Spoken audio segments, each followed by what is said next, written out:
Hi, I'm Chef Dan, and today I'm starting off with a little story. So I'm in the supermarket, and just walking around. I had to pick up a few things, and a few things I pick up, of course, like spaced out all over the supermarket. I gotta go to produce, I gotta go across the dairy, I gotta go to the frozen section. I'm walking around the supermarket, and as I'm walking around the supermarket, you know, food is my thing. So I'm walking around, and I notice all these little things. I said, oh, that's really cool, and that's really cool. I'm sure it's happened to you. You walk by and go, oh, look at that, that's really cool. I want it, I'll figure out something to do with it. So as I'm walking around, I'm picking up these ingredients, and I'm saying to myself, as I get a few ingredients that look really cool, I'm like, oh, this would make a very good dish.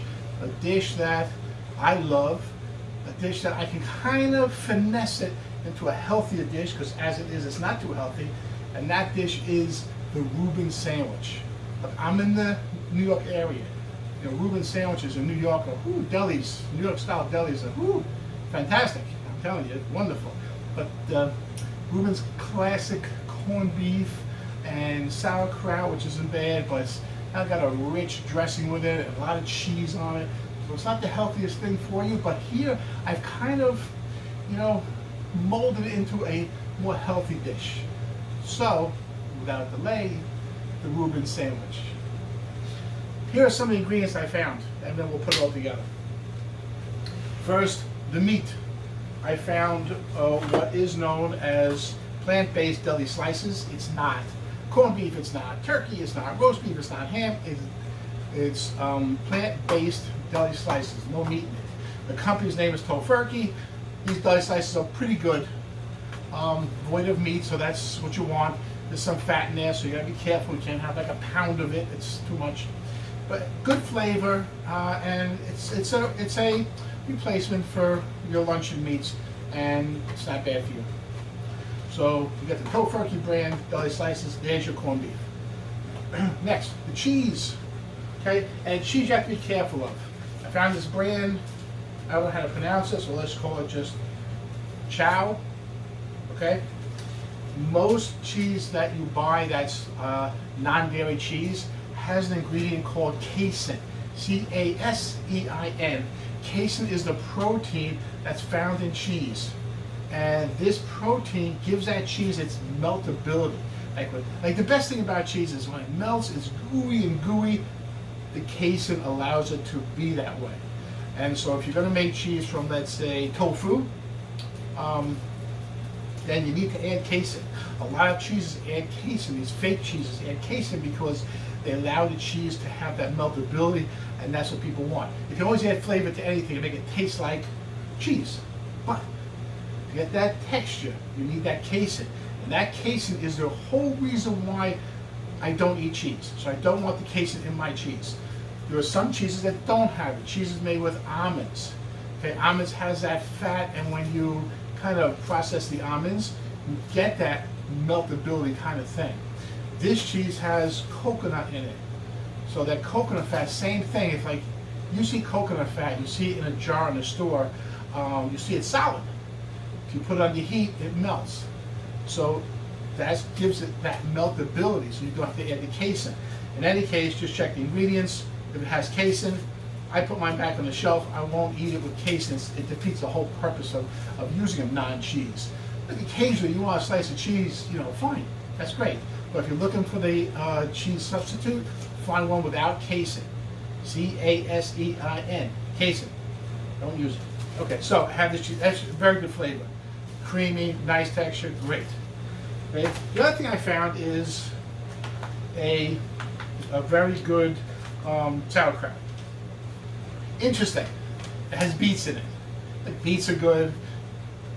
Sauerkraut is fermented cabbage. That's all it is. And the fermentation is great because fermentation adds a bacteria that boosts your stomach's own bacteria and makes your digestion process work better. Sauerkraut, wonderful for your digestion. Okay, so is all fermented. It's a fermentation, not just sauerkraut, but the fermentation that does that. This is fermented, it's cabbage, but it's also got beets in it. A little bit added nutrition punch. Beets are great for you for a number of reasons. One thing it does, it cleans out your kidneys and whatnot. There's a lot of reasons why beets are good, and they're in here. It's red. This is what it looks like actually. Okay? So we have that a great, interesting sauerkraut. And listen, you can go into specialty stores and they have all kinds of sauerkrauts, all kinds of pickled vegetables. You don't have to use a sauerkraut, use any pickled vegetables. You want that sourness. You have, well, traditionally you have corned beef, but you have this non-meat deli meat, and this cheese very rich, and the dressing very rich, and so you need to cut it with something. This is going to cut it. It creates balance in your sandwich because it's sour. Sauerkraut. Get it? Sauerkraut, sour. So you got that going. Next, and this is what, look, I have to go with this because it's the best. It really is the best option. And this is mayonnaise. I use Hellmann's. I can find it whenever I need it. This, by the way, is the Costco size. If any of you know Costco, they have large sizes of ingredients. Costco. It takes me like a couple of months to use it, maybe 4 or 5 months to use this up. It really is a lot. But it stays in the refrigerator for a while, and it's fine. And I use very little bit at a time. It has a lot of fat in it. It has a few eggs in it, but I eat it at maybe a half a tablespoon at a time. So I might eat 1/8 of an egg every time I use it. I might use it maybe once a week. That's 1/8 of an egg once a week. So I'm not really concerned about that. It's not a true vegan item, but it is very good and it's going to help the dish. Sometimes I'll use an item like this mayonnaise because I want the dish to be good. I'm not going to follow a healthy diet if I feel like I'm eating cardboard all the time. I need to have good stuff. Here we substituted the meat, the cheese. I'm going to show you the bread in a second. The fermented sauerkraut. We have substitutions for that. So I don't want this to be a total like piece of cardboard. So I add some real mayonnaise to it so that, look, it makes everything creamy and rich. So it makes the sandwich into a really good sandwich. And it's important to eat something that's pleasing, that I like. Otherwise, I won't stay on the diet. You know, I'll go off because I miss it, I want it. And so we a little bit of a treat, but on the other hand, we're going to eat pretty well and eliminate the meat, eliminate a lot of the fat, and the cheese, the dairy, so we're doing good. Last part of this is the bread. This is a whole wheat bread. Now, it's a whole wheat bread. If you look at the ingredients, it has some white flour in it. Once again, I'm not getting crazy. All 100% whole wheat bread is very dense and it's not really good for toasting so much. The 100% whole wheat, I don't care for it. I think it's too hard, it's too dense. And this also has great flavor. It's great texture. It's hard but not too hard. It's also heavily seeded. I like that. The seeds add nutrition. There's a lot of whole wheat flour. There's more whole wheat flour than white flour. It's just a little white flour to give it that pliability, for lack of a better word. But it's not a bad bread. It's not bad. And a little white flour in your diet, it's not going to kill you. It's not. As long as you're having this generally good sandwich, it's generally a nutritious sandwich, a little high in fat. I'm going to get into that later though. But good bread to use. To assemble a sandwich is very easy. First thing I do is the dressing. And the dressing is simply mayonnaise. I told you we're using the Hellmann's. I'm not going to make a little extra because I'm going to use it other things maybe later. Maybe I use it to put on a hamburger in a couple of days or something like that. Who knows? I have about a cup of mayonnaise. Then I add, you can use ketchup. I like to use a little chili sauce. You can use this instead of ketchup. It's actually pretty good. A little different, right? A little better quality stuff. Ketchup's got a lot of sugar in it. This has less sugar in it. So there you go. This has chili in it, so that's a little bit spicy. It's spicy. It's sour. It's rich from the tomato. It's good. Try it. And if you don't like it, don't try it anymore. Okay? How much you put in? Totally up to you. I start with about 2 tablespoons for 1 cup. Start with about 2 tablespoons. All right. You taste it. If you want more, add more. Don't care.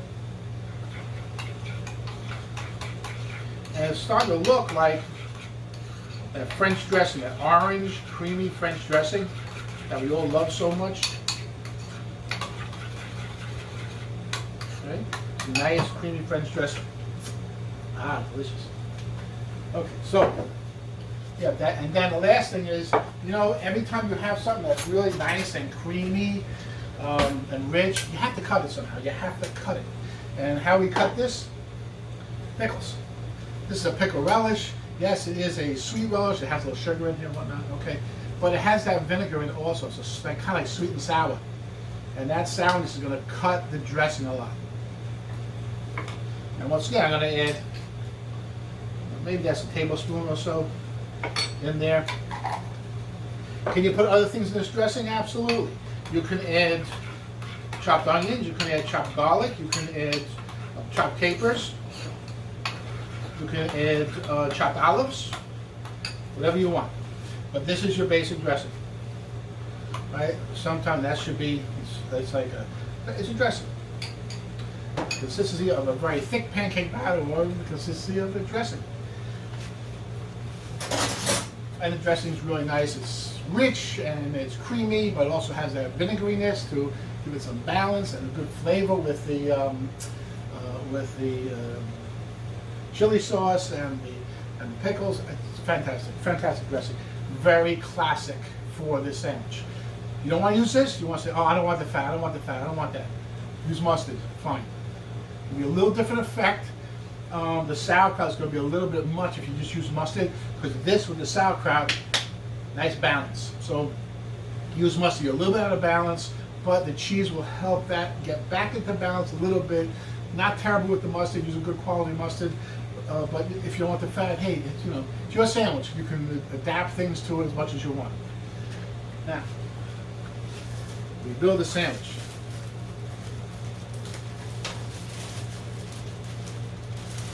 And I like bread that gives you a nice piece of bread. That's a nice piece of bread. The breads that are more square, smaller, cut thinner. You know, to me, what they're doing is they're saying, let's make a bread that's less calories. So we'll make it the same way as we make this, pretty much, but we'll make the slices smaller. Now it's less calories per slice. They're just smaller slices. I like a nice bread here. And I'll get into that a little bit later. Okay, first, a little dressing on each side. When I was a kid, the most important thing to me when I made sandwiches is to make sure that the dressing, or made peanut butter and jelly sandwich, to make sure that the peanut butter came all the way to the edges. I was a real stickler about that. Don't know why, just was. Okay, now the cheese goes on next. There's a reason for this. We put the cheese on next and want to also cover the entire surface. So it'll be one slice. You see there's a little empty piece of bread there, right there. I'm going to take another half a slice, cover that up. And the reason why I do this is because I want, as the cheese melts, I want it to melt and seal the sandwich up. So for that reason, cover the whole thing with cheese, both sides. Okay. Then we got to put the meat, or the meat substitute, however you want to look at it. 4 slices is plenty. And the sauerkraut. And I've taken the sauerkraut and I've squeezed out some of the juice. If you don't, one of two things is going to happen. When you grill it, it's going to be, the juice is going to come out, it's going to get bread wet, or when you bite into it, it'll squirt all over you. And this has beets in it. If this squirts on you, this will stain you for life. Whatever you're wearing, be done with. Okay, unless you're wearing a red shirt, then you're lucky. So, I'm going to put this on, like such. Like that, spread it on a nice thin layer, not too thick, good. I'll close the sandwich up, down, good, and there's your sandwich. Okay, one thing I have to get, go into here, use this. This is the sandwich press. Put your pan on medium to medium low. Don't make it too high or the outside of the sandwich will burn and the inside won't even be warm. I don't spray the pan because if I spray the pan and I put the sandwich, I want to make them one sandwich. So I need to put it in the middle of the pan, but if I spray the pan, I put the sandwich not on the right part of the pan, and it's going to mess me up. So I give the sandwich itself a little spray. Now some people will use a little mayonnaise on the outside of the sandwich. That's fine. If you don't mind the little extra mayonnaise, a little extra fat, it'll give you a nice effect. It's good. It's fine. It works. It's just a little extra fat that's going to add to your sandwich. Turn it upside down, beautiful. Give it a little spray on top, beautiful. And then we take this right on in like that. Now, I tell you, we're going to get into a couple of things about this sandwich. This is not a. This is the older days. I would take the leftover dressing as I eat the sandwich, I dip it right in the dressing and eat it. Trying to do that too much anymore. Anyway, as the sandwich is cooking, the sandwich will take maybe 5 minutes or so. Two things about this sandwich, okay? I call this Rueben sandwich. The video takes all about Rueben sandwich, fine. You know, classic Rueben sandwich, the corned beef, and they use Swiss cheese instead of this cheese, and they use rye bread instead of the whole grain bread, although rye bread can sometimes be whole grain. Anyway, a lot of ingredients we change. We try to lower the fat content a little bit. Fine. It's going to resemble a Rueben sandwich. It's not a Rueben sandwich. Don't think of it as a Rueben sandwich. I have to give it a name, so I give it the name Rueben sandwich, but just enjoy it for what it is. It's a good grilled sandwich. If you get hung up on the fact that it doesn't taste exactly like a Rueben sandwich, you're not going to enjoy it.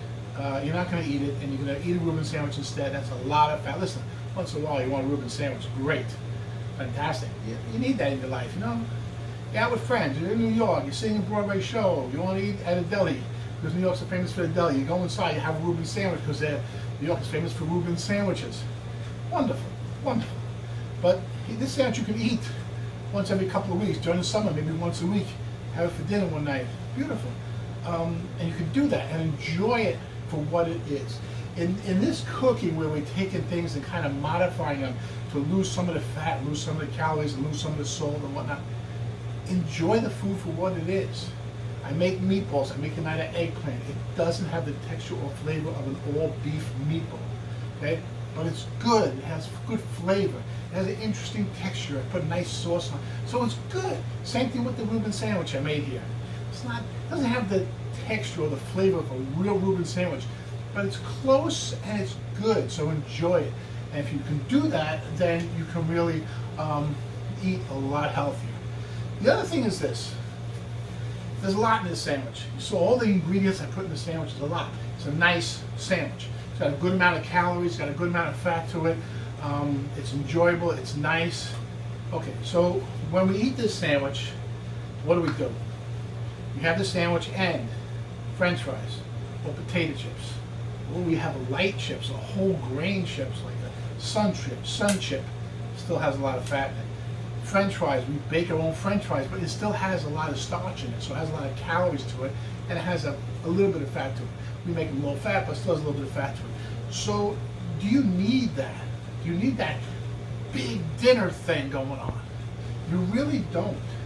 If I have this sandwich, I can have it as this sandwich for dinner, and I'm good. I don't need a lot with it. You have a lot of ingredients here that just do really well on their own.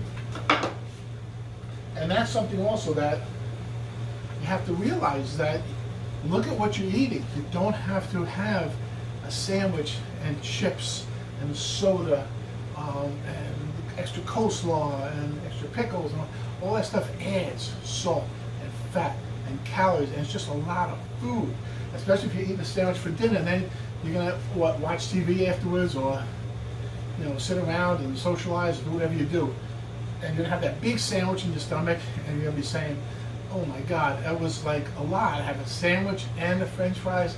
It's a lot. So you can have this sandwich. Every ingredient has its. I don't want to say has a problem, but almost every ingredient has a problem with fat. The cheese has fat. The dressing definitely has fat. There's fat in the meat, in the non-meat meat. And so the fat we use in the spray. It's a spray oil, but it's 100% fat. We use a little bit, but still, there's fat in it. So by just having a sandwich, you're really having just the right amount of calories. Okay? And the sandwich is nice and healthy because it is, all the ingredients are kind of healthy. Okay, so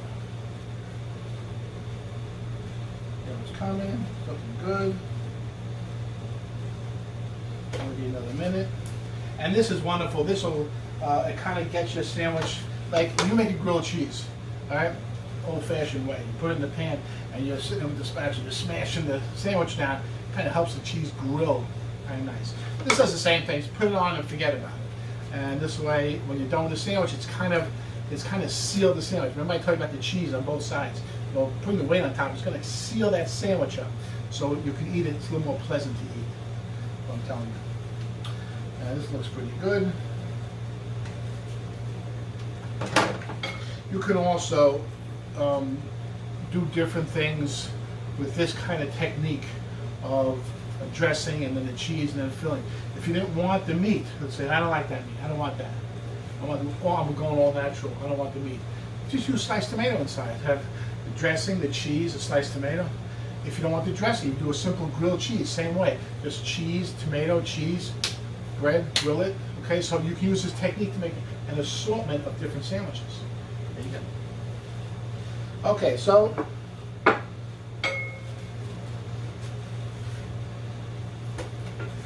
you see the color on there? That's what you're looking for? Nice. I have to be careful. I don't tilt this too much, it slides onto the floor. But that's a real nice color. Okay? And we serve it cut in half. We get this.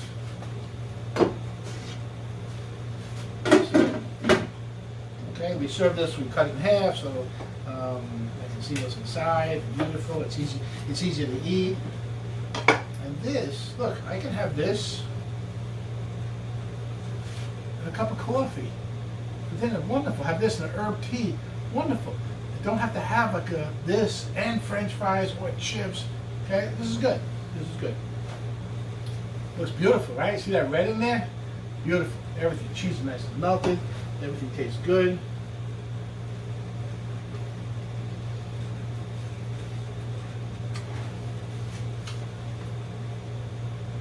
That's a good sandwich. Okay? It has some of the flavor of Rueben with the sauerkraut, the cheese, Thousand dressing. Fantastic. And the classic Rueben works. And the ingredients here work together as well for the same reason that the Rueben. We've cut like the meat, but we've added the meat flavor in those non-meat deli slices. We didn't use cheese that has dairy in it, but we have a non-dairy cheese, good meltability, good richness to it. The dressing was the classic dressing that has the mayonnaise in it and the richness to it, which the sauerkraut cuts. Good sauerkraut has a little extra flavor from the beets, a little bit of a richness from the beets, a little earthiness also from the beets. But it's a good sauerkraut. Use a good sauerkraut because you're going to taste that sauerkraut. If you use a sauerkraut from a can, not going to be good. All these flavors kind of work together to make a good balance. You have the creaminess and the tartness and the earthiness from the meat. Everything's working together. It's a wonderful sandwich. It's hot, it's satisfying. Have it with a cup of soup. Have it with a nice light cup of soup. It's great. Have it with a cup of coffee. Have it with herb tea. Have it with whatever you want. Just try it and have it. It's wonderful. I'm Chef Dan. This has been the fantastic Rueben sandwich. Thank you for joining me. I am out of here. But first, good stuff. Oh yeah.